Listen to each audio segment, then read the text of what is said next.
এই 20 টাকা কার কাছে যায়, কার পকেটে যায় 20 টাকা? বলেন, কার পকেটে যায় এই টাকাগুলো? কার পকেটে যায়? সরকারের ঘরে কিভাবে যায়? সরকারে তো 25 টাকা করে বাজেট ধরছে, আপনি 20 টাকা নিয়ে আপনি ছাইড়া দিতেছেন গাড়িগুলো কেন? আপনি তো টুকিনি দিচ্ছেন। এই আপনার নাম তো ওখানে এই 20 টাকা দিয়ে টুকিনি দিচ্ছেন না 20 টাকা দিয়া। তো এই 20 টাকা কি করতে আছে বলেন? এই আপনি উঠাই দিচ্ছেন আপনি 20 টাকা দেওয়ার পরে? না 20 টাকা এখন নিয়ে কাটতেছেন না কি করতেছেন দেখতেছে, আপনি এখন উঠাই দিবেন কেন? এখন 5 টাকা চাইতেছেন কেন? এতক্ষণ তো চান নাই? আপনি টুকেনটা আমাদের কোথায়? কাছে ভিডিও ফুটেজ আছে, এতক্ষণ তো চান নাই কেন? আপনি যে টুকেনটা দিলেন না, এই যে 20 টাকা দিয়ে এই টুকেনটা কি করেন পরে? এই 20 টাকা কার কাছে যায়, কার পকেটে যায় 20 টাকা?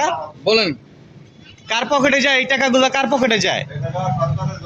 সরকারের ঘরে কিভাবে যায়? সরকারে তো 25 টাকা করে বাজেট ধরছে, আপনি 20 টাকা নিয়ে আপনি ছাইড়া দিতেছেন গাড়িগুলো কেন? আপনি তো টুকিনি দিচ্ছেন। এই আপনার নাম কি? আমার নাম গোলজার। এদিকে তাকান, এদিকে তাকান। এদিকে তাকান, এই পাশে তাকান, আপনি এদিকে তাকান। এদিকে তাকান। আমরা অনেকক্ষণ ধরে ফলো করতেছি, আপনারা এর আগে কমপ্লেন ছিল, আপনারা আপনার ঊর্ধ্বতন কর্মকর্তার নাম্বার দেন। দেন আপনি অফিসে যান। অফিস কোনটা? এই যে এটা। কোনটা কোনটা দেখি।